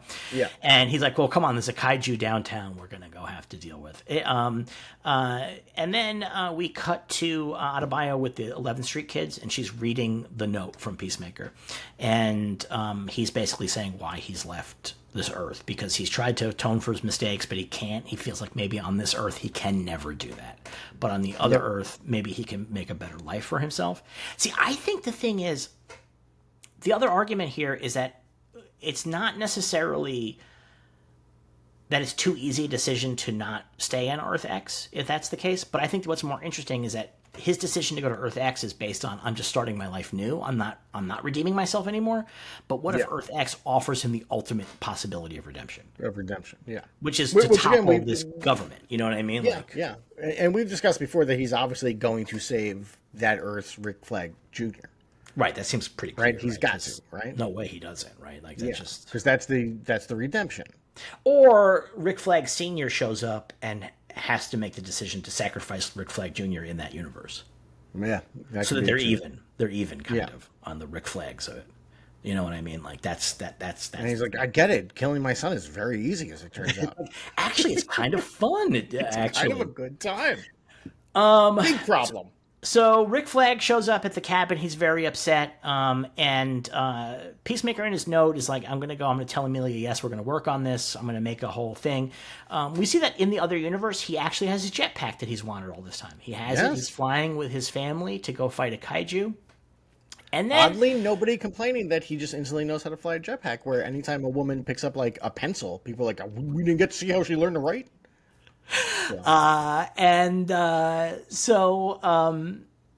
Then we get, I think, the most emotionally devastating thing that we have gotten in any Peacemaker, which is Vigilante sobbing over Peacemaker leaving.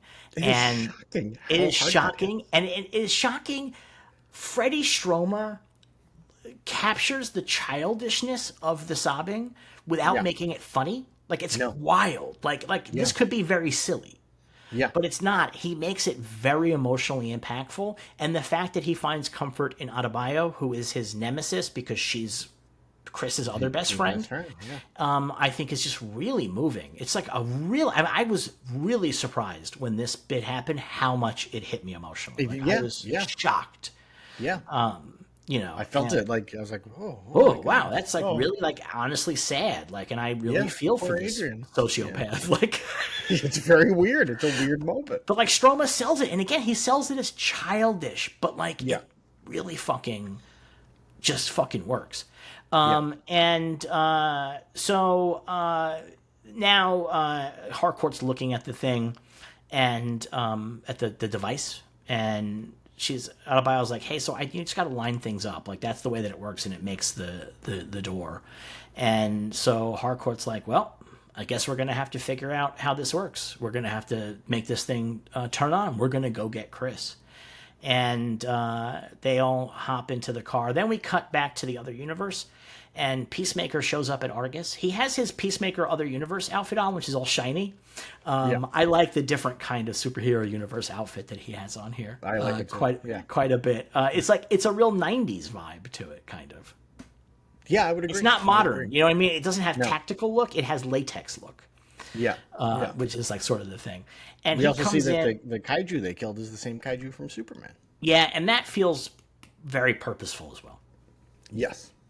Now that you could argue they're just reusing elements they already have, right? Like, that's cheaper. It's cheaper. It's definitely a bonus. We know that they're going to go to Luthor's guys in prison. We know that because it's in this season on Peacemaker. They showed us that. It does seem plausible that there is a Luthor, and that maybe actually Luthor is the head of the Sons of Liberty. That'd be interesting. I mean, that makes a lot of sense, right? Like, if the kaiju is not just a rando kaiju attack, but is targeted by Luthor as Sons of Liberty. Yeah. It's kind of... I mean, it's almost certain that he's showing up, or Superman. Like, there's no way. They hit the last three.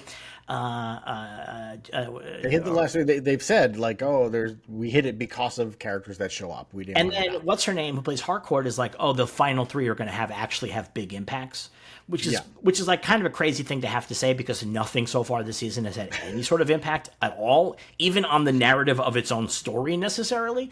So they're definitely promising us a lot of big shit starting next week. So it does seem very plausible. It's turning, again, I think I said this last week, but online it's turning into a very multiverse of madness theorizing thing, where like everything from like, Superman, which seems very plausible, down to like, I think it's going to be Gem of Saturn is who Flurry is, and that's what we're going to learn. It's like, I don't know where you're getting Gem of Saturn from, but that's pretty crazy. I am pretty positive Superman's going to show up in the last episode and pat Peacemaker on the back. I said this before. I'm pretty positive that is going to be the finale of this part of his arc, his acceptance as a superhero from the ultimate superhero. I think that's got to be the way that it goes. It's just the only thing that makes any sense to me. And again, they were shooting this at the exact same time, at the exact same place they were shooting Superman. Yeah. Having David Corenswet come over, and we know they were both in costume at the same time, because we have a picture of John Cena in costume and David Corenswet in costume behind the scenes doing a selfie. So we knew that they were there. Cena's wearing his disco outfit or whatever you want So to that call it. that was taken within the course of the last 3 episodes. That means, because that's the outfit he's been wearing. But he just changed. He had blood on his face too. But he just changed into a different costume here. So I doubt he's going to change back into the disco outfit. Yeah. After, anyway, he comes into Argus, and Harcourt comes running to him, and they have the hug and the kiss, and it cuts right before. It cuts right before the kiss, yeah. Yeah. And so they have their. Also, it's really interesting what Harcourt's wearing here. She's such bright colors, like just such a non-Harcourt outfit. She's got a bright orange vastly top. Vastly different. Yeah. And then that's the end of the episode. Yeah. So what'd you think of this one? I liked it. I like it. It definitely. It's interesting because it feels like a season finale where it's like, we're ending on a cliffhanger, and in 4 months, 6 months, whatever, Star Trek Next Generation season 6 will begin, and we'll tie up the storyline. Because it really feels like, okay, you could end a season on this. Yeah. I wouldn't like it because I don't like when shows end on cliffhangers, especially if they don't know for sure if they're getting another season or not. Right. I always think that's a mistake. But this feels like a conclusion to what we've seen building up to. He's off in this other world, and they're stuck here, and what's going to happen? They got to figure out a way to get there, blah, blah, blah, blah, blah. Season finale feel to it, And one thing I really like is that they don't drag out the letter that he left, because I thought for sure it was going to be a thing where she does not find the letter. Because the way it's like he brings it over with the thing and it falls out, and I was like, oh, they're not going to find the letter, but they find it right away, which I really, really liked, because that would have been annoying to drag that out. It's one of the few things they haven't dragged out the last 3 episodes. Yeah. The Red Sea and Wild getting torn apart by eagles was great. Loved it. That was fantastic. That was a lot of fun. I'm all for that. I'm happily wrong about Eagly being the prime eagle. Yeah, I love it. At the same time, it does run into a thing that I don't like with the supernatural superhero shows, where everyone is a superpowered being, and I find that limits storytelling in some ways. But an eagle, how many storylines can you do with an eagle? I guess now you can actually do storylines with now the eagle. you actually can.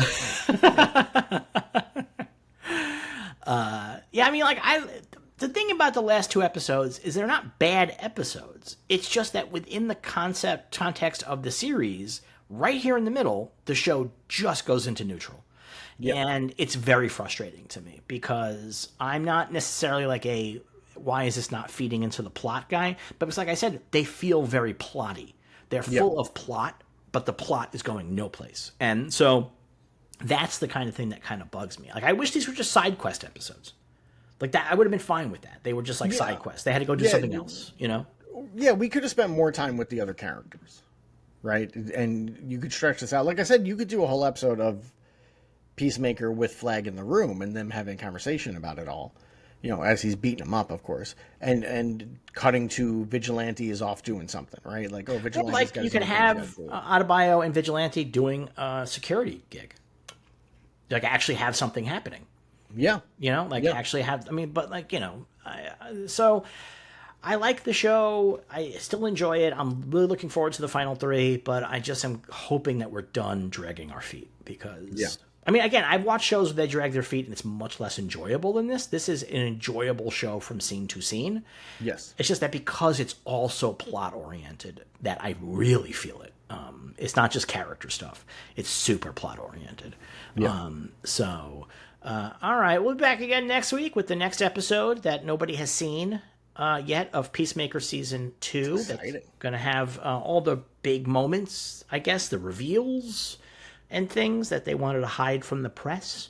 Until next time, thank you also, by the way, for listening. Thank you for watching. If you are watching, please feel free to like and subscribe this program so that you can get notified every time we drop a new one, or when we drop other little videos that we are going to start dropping into the feed. Until next week, may you be happy, may you be healthy, may you be safe, may you be well, but most of all, may you remain a true believer.